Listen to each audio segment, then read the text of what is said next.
చేస్తారు, బెదిరిస్తారు. ఏంటి సార్ ఇది, ఎట్లా చూడాలి? ముందుగా రిషి గారు మీకు అలానే పెద్దలు కనపర్తి గారికి, లాయర్ గారు ఉమేష్ గారికి, వ్యూవర్స్ అందరికి కూడా శుభోదయం. నమస్తే. కొంచెం మనం బ్రాడ్ గా ఆలోచిస్తే రిషి గారు, ఈ మధ్యకాలంలో మీరు ఇందాక అన్నారు గౌరవం లేదా భయం లేదా అని. శ్రీనివాస్ గారు అడుగు, వ్యవస్థల మీద ప్రజలకు గౌరవం పోయింది, అట్ ద సేమ్ టైం ప్రజలకు పోయిందా? ఏ వ్యవస్థ మీద అయితే భయం ఉండాలో ఆ వ్యవస్థల మీద పూర్తిగా భయం పోయింది అసలు జనానికి. ఓకే, అంటే రీజన్ ఏంటి అనేది ఇప్పుడు ఆ డిపార్ట్మెంట్ లో ఒకసారి ఆలోచించుకోవాలి. వీళ్ళంటాడు మాలంటాడు కూడా ఒకసారి విశ్లేషణ చేయాలి. ఇవాళ మీరన్నట్టుగా గవర్నమెంట్ లో మేమున్నామా వాళ్ళు ఉన్నారా అనేది తీసి పక్కన పెడితే అసలు ప్రజాప్రతినిధి అనేవాడు ప్రజాస్వామ్యంలో ఏ రకంగా యాక్ట్ చేయాలి, ఏ రకంగా యాక్ట్ చేస్తున్నారు ఇప్పుడు. అంటే మీరు ప్రజాప్రతినిధులు దేనికోసం? అధికారం ఉన్నప్పుడు ఇష్టానుసారంగా దోసుకోవటానికి, వ్యవస్థను నిర్వీర్యం చేయడానికి. కానీ అధికారం పోయిన తర్వాత ప్రతిపక్షం వస్తే ప్రతిపక్షంలో ఇంకొంచెం ఎక్కువ యాగి చేయటానికి. ఆ రకంగా ప్రజాప్రతినిధులు తయారైనప్పుడు ఇక సామాన్యుడి పరిస్థితి ఎట్లా ఉంటది? ఎవరైతే ప్రజలను కాపాడాలో ఏ వ్యవస్థలు అయితే ఆ వ్యవస్థలన్నీ కూడా నీరు గారిపోయిన తర్వాత ఇంకా ప్రజాస్వామ్యం మనుగడ ఉంటది? అసలు ప్రజాస్వామ్యం సాధ్యమేనా? ఈ మధ్యకాలం అట్లాగా తయారైపోయింది. అంటే మీరు అనొచ్చు, ఇప్పుడు మీరు ఉన్నారు కదా, గతంలో తెలుగుదేశం చేసింది కదా, ఇప్పుడు మీరు ఉన్నారు కదా, వాళ్ళతోనే ఉన్నారు కదా 14 నుంచి అనొచ్చు. ఏమైనా కాసేపు అన్ని పెడితే మనం మాట్లాడాల్సింది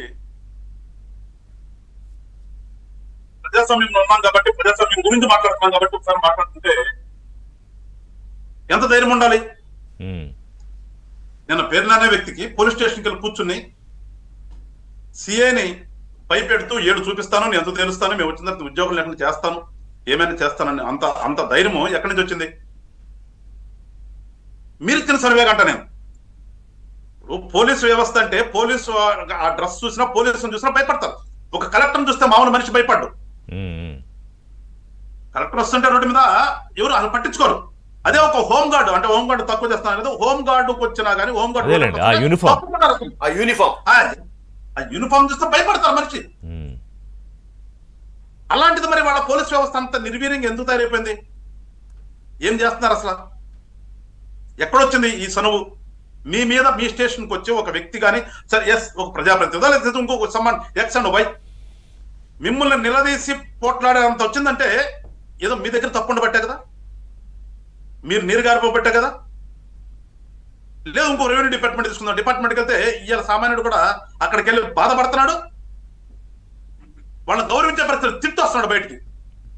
అంటే అసలు వ్యవస్థలన్నీ కూడా ఏ రంగంగా తయారైపోయినందుకు సామాన్యులు కాదు. ఇప్పుడు ఇందాక మీరు ప్రజలు అన్నారు, సామాన్యుడికి పోలీస్ స్టేషన్కి లోపలికి వెళ్ళి బిక్కుబుక్కుమంటూ వెళ్తాడు, బిక్కుబుక్కుమంటూ వస్తాడు. ఇప్పటికీ అదే పరిస్థితి. కానీ నాయకులకి ఆ పోలీస్ డ్రెస్ అన్నా, ఆ డిపార్ట్మెంట్ అన్నా ఒక చులకన.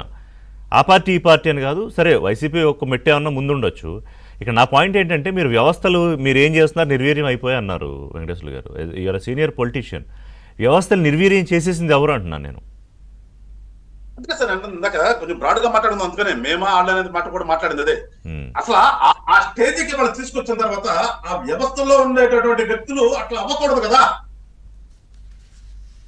అంటే వాళ్ళ యొక్క స్వార్థం కోసం వాళ్ళు పనిచేసుకుంటూ పోయినప్పుడు రిఫ్రికేషన్స్ ఈ రకంగా ఉంటాయి. నువ్వు ఒక దొంగవి, లిటరల్ గా నీ మీద ఒక దొంగతనం కేసు ఉంది, అక్కడ నీ కుటుంబం మొత్తం మీద దొంగతనం కేసు, ప్రభుత్వ సొమ్ముని దోసేసావు. ఇది ప్రైవేట్ వాడు ఆస్తి కదా, ప్రభుత్వ సొమ్ముని దోసేసినటువంటి ఒక దొంగతనం కేసు ఉన్నటువంటి ఒక దొంగ నువ్వు ఇవాళ లిటరల్ గా, అంతే కదా. అలాంటి వ్యక్తి నువ్వు పోలీస్ స్టేషన్కి వచ్చి మీ అంత తెలుస్తాననే ధైర్యం వచ్చిందంటే అవును, ఎందుకు వచ్చిందంటే పట్టపగలే నరికేయండిరా, రాత్రి ఏంటి కన్ను కొడితే రాత్రి కన్ను కొడితే పొద్దునకి అయిపోవాలని చెప్పే కూడా నేరుగా చక్కగా బయట జరగగలుగుతున్నారు, పోలీసులను బెదిరించగలుగుతున్నారు. ఎందుకు వస్తుంది అది? జగన్మోహన్ రెడ్డి అనే వ్యక్తి ప్రతిపక్ష నేతగా మారిన తర్వాత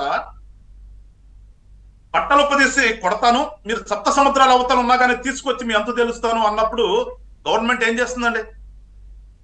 ఆ వర్డింగ్ అంతా కూడా, ఆ మాటలన్నీ కూడా ఎగనెస్ట్ గవర్నమెంట్ కదా అది, ఎగనెస్ట్ స్టేట్ కదా అది. మనకి చట్టంలో ఎగనెస్ట్ స్టేట్ చేస్తే వాళ్ళ మీద క్రైమ్ కట్టొచ్చు, వాళ్ళ మీద యాక్షన్ తీసుకోవచ్చు అని మన చట్టాలు ఉన్నాయి కదా. ఉమ్, మరి ఏం చేస్తుంది గవర్నమెంట్? ఆనాడు కనుక మీరు, నేను అప్పుడు కూడా డిబేట్ లో ఎట్లా మాట్లాడాను, నేను చెప్పాను ఇది. గవర్నమెంట్ కనుక ఆ రోజున ఎవరు మన జగన్మోహన్ రెడ్డి గారు మాట్లాడిన మాటలప్పుడే కనుక ఒక కేసు కట్టి కనుక ఆయన మీద యాక్షన్ తీసుకుంటే ఇవాళ కింద ఈ స్థాయిలో పోలీస్ స్టేషన్కి వెళ్ళి వీళ్ళు మాట్లాడేది ధైర్యం చేయరు కదా. అంటే ఇక్కడ నిర్లిప్తత ఎక్కడ ఉంటుందంటే గవర్నమెంట్ లోనే నిర్లిప్తత ఉంటుంది. మీ శాఖల్లోకి ఎగబడి మీ మీద వచ్చి దాడి చేసినప్పటికీ కూడా మీరు మెలకొని కూర్చున్నారు. మీరు మిమ్మల్ని ఎంతకన్నా మీ మీద పోలీస్ ఎస్పీ, సాక్షాత్ ఎస్పీ దగ్గరికే బండిని ఆయన మీద టచ్ చేసే దగ్గరికి వెళ్ళిన దాకా కూడా వాళ్ళు ధైర్యంగా వస్తున్నారంటే, మీరు చూస్తూ కూర్చున్నారంటే వాళ్ళు ఏం చేస్తారు? తంతారు కూడా. అంటే ఎక్కడ ఈ నీరసం వచ్చింది ఈ వ్యవస్థల్లో? ఈ వ్యవస్థలో నీరసం రాకూడదు కదా.